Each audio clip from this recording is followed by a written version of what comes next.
অপরাহ্ন। আপনারা সকলেই অবহিত আছেন যে বাংলাদেশে প্রতি বছরই আমরা জাতীয় পুষ্টি সপ্তাহ পালন করে থাকি। এবছর জাতীয় পুষ্টি সপ্তাহ 2025 উদযাপন উপলক্ষে কেন্দ্রীয়ভাবে সিদ্ধান্ত নেওয়া হয়েছে 28 মে থেকে 3 জুন পর্যন্ত আমরা জাতীয় পুষ্টি সপ্তাহ পালন করব। গণপ্রজাতন্ত্রী বাংলাদেশ সরকারের এই পুষ্টি সপ্তাহ উদযাপনের এবারের প্রতিপাদ্য শিশু থেকে প্রবীণ পুষ্টিকর খাবার সার্বজনীন। প্রতিপাদ্যের ভিতরেই আসলে বলে দেওয়া হয়েছে যে পুষ্টিকর খাবারটা আসলে সবার জন্যই প্রযোজ্য। আমরা সাধারণত বাসা বাড়িতে যেটা চিন্তা করি যে সবচেয়ে বেশি পুষ্টিকর খাবারটা আমার পরিবারে শিশু সে সন্তান থাকে, নবজাতক থাকে বা বাচ্চা যারা থাকে তাদেরকে দেওয়া হয়। আমরা নিজেদের জন্য তখন চিন্তা করি না, নিজেদের পরিবারের প্রবীণ যারা আছে তাদেরকে অনেক সময় চিন্তা করি না। কিন্তু একটি পরিবারে শিশু হোক, যুবক হোক, যুবতী হোক, কিশোর হোক, বাবা মা, প্রবীণ যেই হোক না কেন প্রত্যেকের জন্যই পুষ্টিকর খাবারটি জরুরি। আমাদের দেশে আপনারা সকলেই জানেন যে খাদ্য ভেজাল নিয়ে অনেক অভিযান আমাদেরকে পরিচালনা করতে হয়। আপনারা এটা অবহিত আছেন যে আমাদের বাংলাদেশে আশেপাশের দেশগুলোর তুলনায় অনেক বেশি খাবার নিয়ে ভেজালের কার্যক্রম পরিচালিত হয়। অসাধু ব্যবসায়ীরা তাদের নিজস্ব দুষ্ট চক্রের এবং নিজেদের স্বার্থে তারা এই খাবারের মতো একটি পবিত্র কাজের সাথে জড়িত থেকেও তারা অন্যায় করছেন। আমরা যদি প্রত্যেক ব্যক্তি সচেতন না হই, আমাদের যার যার জায়গা থেকে যদি আমরা সচেতনতা বৃদ্ধি না করি, তাহলে এই জায়গা থেকে আসলে মুক্তি পাওয়া আমাদের পক্ষে সম্ভব না।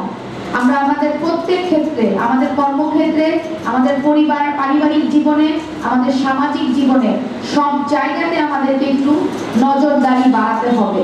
আমরা যে খাবারগুলো কি নিজেদের জন্য কিনছি, অন্যের জন্য কিনছি, যেখানেই যেভাবে যে কাজেই কিনছি না কেন সেই কেনার কাজে অথবা আমার আশেপাশে আমরা যদি দেখি যে তারা অন্যায় করছে, সেটা অবশ্যই আমাদের প্রতিবাদ করা উচিত।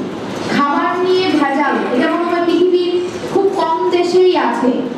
নিম্ন মধ্যবিত্তের দেশ হোক আর অনুন্নত দেশই হোক আর উন্নত দেশই হোক, যে দেশই হোক না কেন সব দেশেই কিন্তু খাবার নিয়ে সবারই একটা জায়গা থাকে যেখানে কোনো কম্প্রোমাইজ কেউ করে না, কোনো সরকার কম্প্রোমাইজ করে না, কোনো রাষ্ট্র কম্প্রোমাইজ করে না। কিন্তু আমরা খুবই দুর্ভাগা একটা জাতি, যে জাতিকে বারবার এই খাদ্য নিয়ে কাজ করতে হচ্ছে। প্রতিনিয়ত আমরা মোবাইল কোর্ট করছি, নিয়মিত মামলা করছি, মাঠে ঘাটে এত দৌড়ানো হচ্ছে, সরকারি অভিযান চালানো হচ্ছে, কিন্তু তারপরও কিন্তু খাবারে যে ভেজাল, এই ভেজাল থেকে আমরা মুক্তি পাচ্ছি না। আর সেই খাবারের ভেজালের সাথেই আরেকটা জিনিস জড়িত হচ্ছে পুষ্টিকর খাবারের অভাব। আমাদের কাজ মূলত হলো শারীরিকভাবে একটি মানুষের শক্তি প্রদান করা, এনার্জি দেয়। কিন্তু শুধু এনার্জি থাকলেই কি হবে? আমাকে রোগ প্রতিরোধ ক্ষমতা বাড়াতে হবে। আপনারা সকলেই হয়তো জানেন যে মহামারীর আকার ধারণ করছে ক্যান্সার। আপনারা জানেন যে ডায়াবেটিস বাংলাদেশের এখন একটা মহামারী। আপনি প্রতি 100 জনে মিনিমাম 10 জন পাবেন যাদের ডায়াবেটিস আছে। আর ইন্টারন্যাশনাল হিসাব অনুযায়ী বাংলাদেশে বর্তমানে 100 জনে 8 জন মহিলা ক্যান্সারে আক্রান্ত। আমাদের স্বাস্থ্য সেক্টরে এই যে আমাদের যে খারাপ দিকগুলো, এই জিনিসগুলোকে কিন্তু আমাদের আমলে নিতে হবে। আর এগুলো প্রতিরোধ করার একটি অন্যতম উপায় হচ্ছে পুষ্টিকর খাবার। আমরা পুষ্টিকর খাবারটাকে যদি নিশ্চিত করতে পারি এবং মানুষের মনের ভিতরে গেঁথে দিতে পারি যে আমাকে এনিহাও আমার পরিবারের সকলের জন্য সমভাবে সুষম খাবার নিশ্চিত করতে হবে, এই বিষয়টি যদি আমরা পরিবারের সকলের মধ্যে ঢুকাতে পারি, দেখবেন তখন আস্তে আস্তে মানুষ কিন্তু জাতিগতভাবে একটা পর্যায়ে গিয়ে আর কিন্তু বলতে হবে না। আপনারা জানেন আপনাদের সবচেয়ে বড় অ্যাচিভমেন্ট টিকা কার্যক্রম, এইটা কিন্তু আপনারা সাকসেস হয়েছেন, আমরা সাকসেস হয়েছি।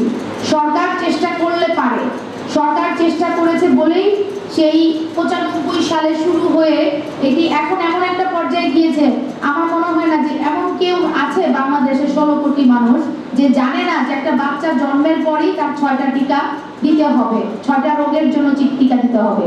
তো আমরা যদি এটা করতে পারি তাহলে কেন মাথার ভিতরে এটা ঢুকাতে পারবো না যে আমাদের অবশ্যই পুষ্টি সম্পূর্ণ খাবার খেতে হবে। গ্রামে আমাদের জমি অনেক জমি আছে, সেখানে আমরা শাকসবজি চাষ করাতে পারি, তাদেরকে উদ্বুদ্ধ করতে পারি। ভাত খাচ্ছ ঠিক আছে, ভাতের সাথে একটু ডাল খাও, তাহলে প্রোটিনটা চলে আসলো, একটু শাক খাও, ভিটামিনটা চলে আসলো।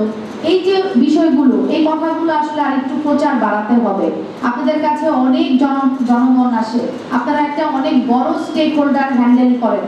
সো আপনাদের এই কাজটা করা সবচেয়ে সহজ।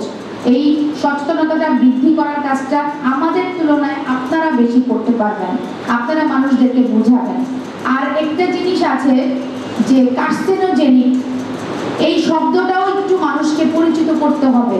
এই যে প্লাস্টিকের বোতল, কোন বোতলে খাবার খাওয়া যাবে, কোন প্লাস্টিকের ভিতরে রাখা খাবার খাওয়া যাবে, কোনটা খাওয়া যাবে না, এই উপলব্ধিগুলোও কিন্তু এখন আমাদের আনতে হবে। আদারওয়াইজ আজকের ভুল আমার 10 বছর পর সাফার করবো, আমরা সাফার করছি।